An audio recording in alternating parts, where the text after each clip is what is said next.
Hello, welcome to the Twitter Think channel. If you haven't subscribed to this channel yet, kindly do for more updates. In this video, we have homogeneous first order differential equations part 2. There is a previous video under this topic. If you haven't seen it, search for homogeneous first order differential equation part 1. It will help you to understand how to know that an equation is homogeneous before you can tackle it. And let's see what we have here. We have been given the function x squared plus xy dy dx equals xy minus y squared. And we are asked to solve this differential equation. So the first thing we do is to divide through to get rid of this side so that we maintain dy dx alone. So we have dy dx giving us xy minus y squared all over x squared plus xy.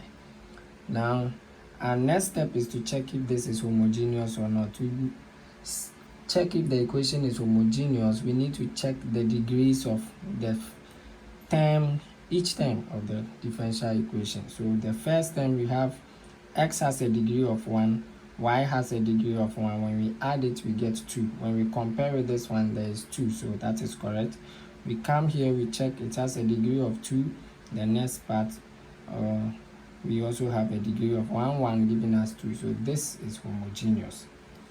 And for homogeneous equation, this is how we tackle it. So first, you say that let y be equal to bx, and I'll name this equation 1. Let me name this equation star.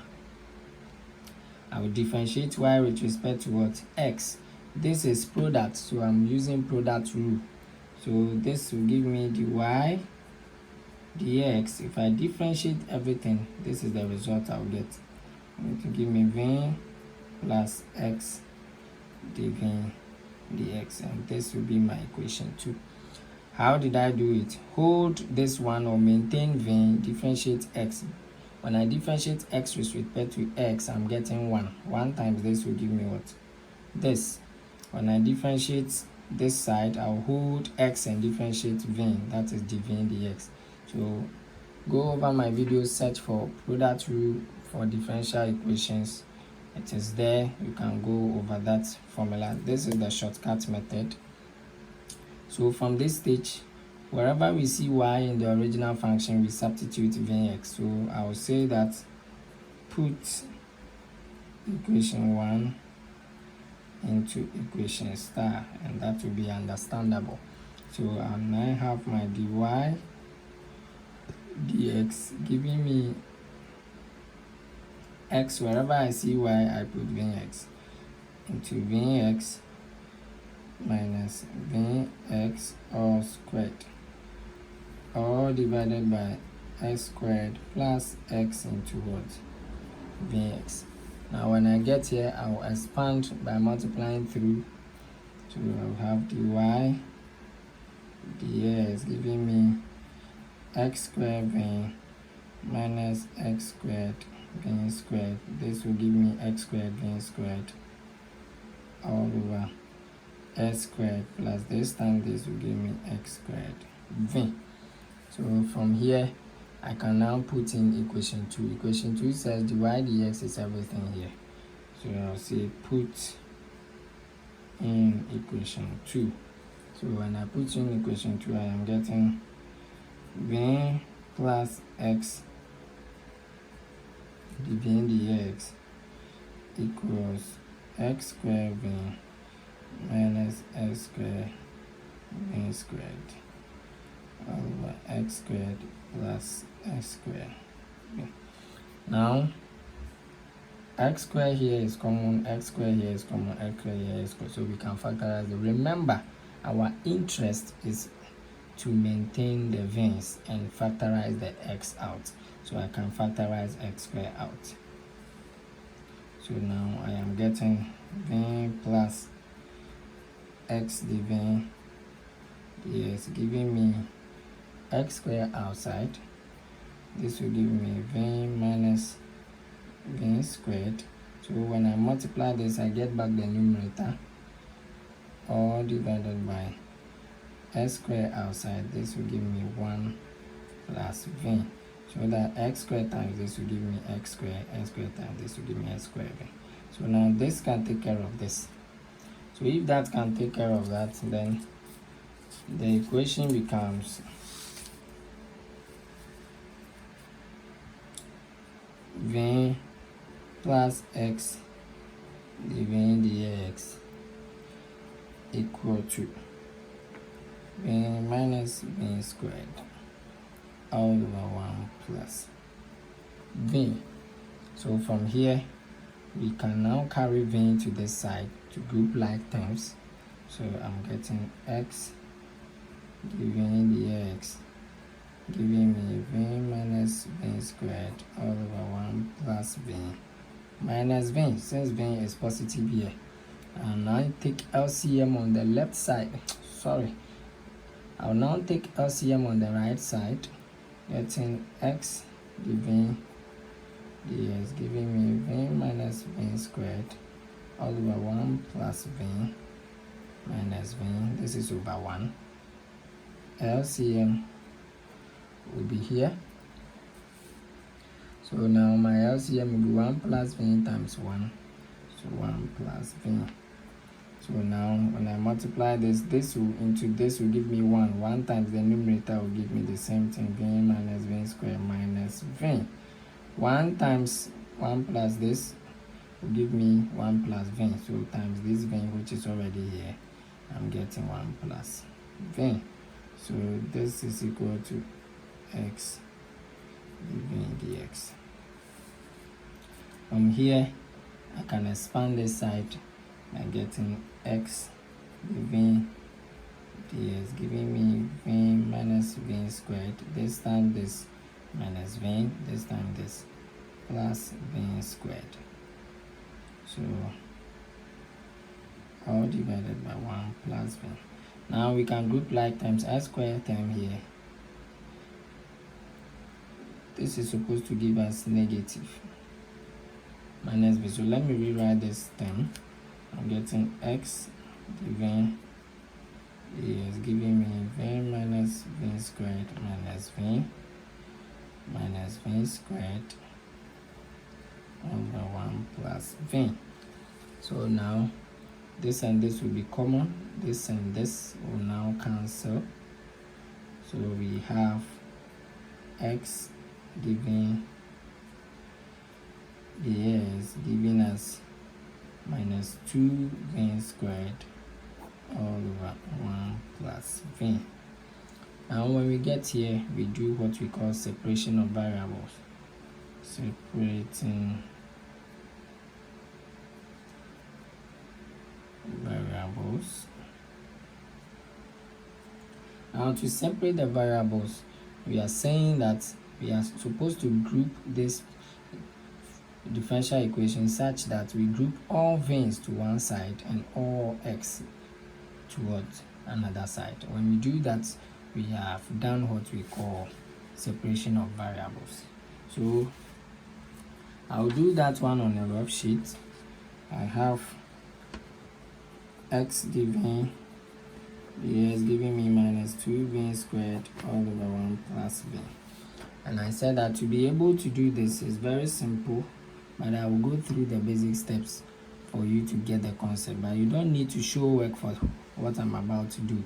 So that is why I'm doing it on a rough sheet. So now I'll cross multiply here, and I'm getting x dv times 1 plus v giving me minus 2v squared times dx. Now when I get here, I'm grouping the function such that all x will move to the right side and all v's will move to the left side. So that is how we do it. So you group it that way.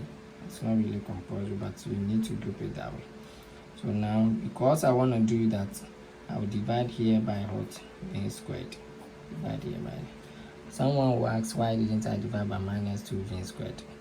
It's because this is a constant. I'm not really interested in it. This will take care of this.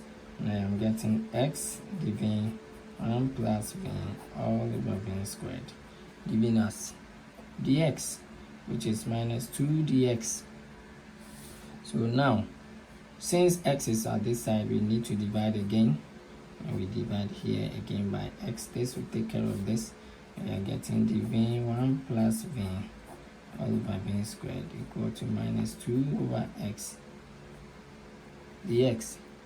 So now I can now rewrite this by saying 1 plus v all over v squared multiplying the v, giving me minus 2 over x multiplying dx. And this is a variable separation I have done. I have separated all x to one side and all x to the right side, all v's to the left side. So under the variable separation here, we write whatever we produced. So we had 1 plus v all over v squared times dv, giving us minus 2 all over x times dx. So now we have separated variables. The next thing we need to do is to integrate both sides. So integrating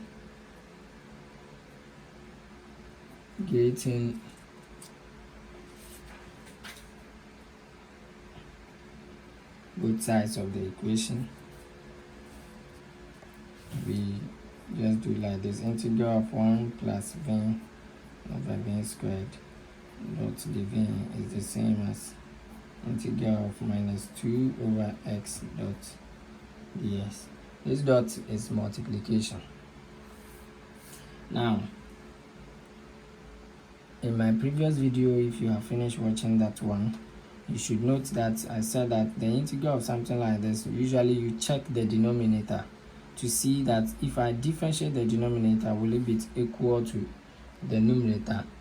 If yes, then the integral of everything will be linear the denominator. But here is the case, when I differentiate this, I'm getting 2v. 2v is not the same as what is at the numerator, so I need to find a way to see if I can resolve it. Sometimes if it's a complex fraction, if this part is very complex, you need to resolve into what we call partial fraction. I'll take examples under partial fraction in my next video, third or fourth video under the same topic. So when I look at this is very simple. I can rewrite this by saying this will give me integral of 1 over v squared plus v all over what? V squared dot dv equal to integral of minus 2 over x dot dx. So this is what we have. I'll rewrite this on the fresh sheet as we continue the calculation dot dx. So when we get here, this can cancel one of this. So I'm getting integral of 1 over v squared plus 1 over v dot dv, giving us integral of minus 2 over x dot dx. So I'll rewrite this. This will give me minus 2 so that I change it to linear. For me, it will be easy for me to integrate. So it's the same as me writing v raised to the power minus 2 is the same as 1 over v squared plus integral, I'm just integrating all sides, integral of 1 over v, this is supposed to be dot dv. There's supposed to be a dv here, so let me put it here and let me put the plus here. So that is it. The dv equal to integral of minus 2 over x dot dx. I'll rewrite this since I made an error. So integral of v minus 2 dot dv plus integral of 1 over v dot dv. Then I can factorize minus 2 out here, equal to minus 2 integral of 1 over x dot dx. Now when we get here, we can integrate this. Now if I have this side, I want to do something. If I have x raised to the power n and I tell you to integrate it, how will you do it? You tell me integral of this will be equal to x raised to the power n plus 1 all over n plus 1. So that this is the basic rule for something like this. So that when I have x raised to the power minus 5 and I want to integrate this, and I'll get x raised to the power minus 5 plus 1 all over minus 5 plus 1, which is the same as x raised to the power minus 4 all over minus 4. So this is the same as me writing minus 1 over 4 x raised to the power minus 4, which is the same thing. So now I'll apply this principle here because v here is minus 2. So when we have v minus 2 and I integrate this, I am getting v raised to the power minus 2 plus 1 all over minus 2 plus 1, giving me v minus 1 all over minus 1. So let me write that. So I'm getting the integral of this is giving us, we got v raised to the power minus 1 all over minus 1. I've already integrated this side. When I integrate this, I'll get ln v plus ln v. Anytime you have integral of 1 over a variable, it is ln of that variable. So this is equal to minus 2. Then this will also give me ln x plus c, where c is the constant of integration. So when we get here, we can rewrite this by saying this will give us minus v minus 1 plus ln v, giving us minus 2 ln x plus c. Now this that I have, I'll change it back to this form. So I'm getting 1 over v. So that is it. I'm getting 1 over v. So I'm getting minus 1 over v is the same as v minus 1 plus ln v equal to minus 2 ln x plus c. When you get here, you say that let c be equal to ln a. Why? Because there's ln here, there's ln here. So I'll put it inside. So I'll get 1 over v plus ln v, giving me minus 2 ln x plus ln a. Now, when we get here, we know that the rule of indices and logarithms, when we are applying rule of indices and logarithms, it is very simple for us because I'll carry this to this side. But before I do that, I am about to carry this one to make it positive to this side and carry the negative one to this side. So this is negative 1 over v. I want to avoid this negative, so I'll say I'll maintain ln v plus 2 ln x equal to ln a plus 1 over v, because it is now positive. So now in logarithm and indices, we know that if I have ln a plus ln b, then it is the same as they multiply as ln ab. We get it. So now this is what I'm applying here. So this will give me ln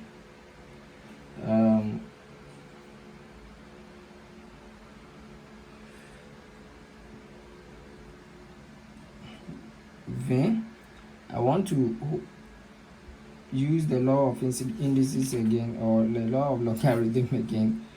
It's actually law of logarithm again, that if I have 2 ln x is the same as ln x squared.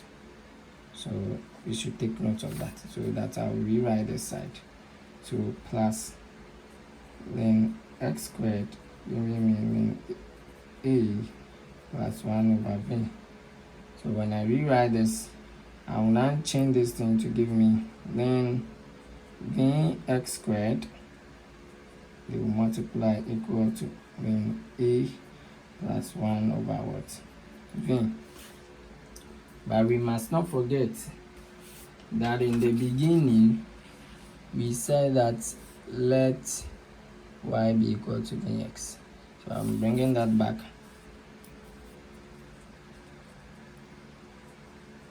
But y equals vx in equation 1. So v will be equal to y over x. When I make v the subject, I'll divide through by x. So wherever I see v, I'm about to put y over x there. So the equation was then v x squared equals ln a plus 1 over v. And so to do that, all I need to do is to substitute v to be equal to y over x.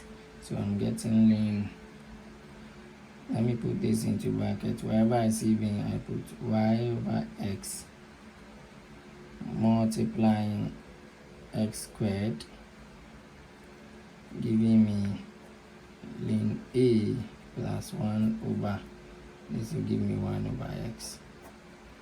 Alright, so now watch something. This will take care of one of this. I'm getting ln y x equals ln a equals ln a plus 1 over y all over y. So now that we have gotten here, we need to apply some basic rules. I'll carry this one to this side and leave this one. So I can get something like ln yx or xy minus ln a giving me 1 over y over x. So that when I work on this side, I don't want to do that in the book, so let's do this. We have 1 over y over x is the same as 1 dividing y over x, which is the same as 1 times x over y. So this is going to give us x over y. Do we get it? So now I'm substituting this here. So I'm getting ln y x minus ln a equals x over what? Y. So now that I've gotten x over y, I'll also do another law of indices or logarithm that says that if I have ln a minus ln b, then it is the same as me saying ln a over what? Over b. So now I'm about to apply it here. So this is going to give me ln xy all over what? Over a will give me x over y. So now that I have gotten here, if you want to eliminate this ln, you need to introduce what we call e. So therefore I'll get e ln xy over a equal to e raised to the power x over y. Now this will take care of this, and so I am getting xy over a equals e raised to the power x over y. I can cross multiply here again to get xy equal to a e raised to the power x over what? x over y. And this, I can leave my answer here. This will be my final answer. So if this video have been helpful to you, kindly subscribe to this channel. My name is Daniel, and see you in my next video.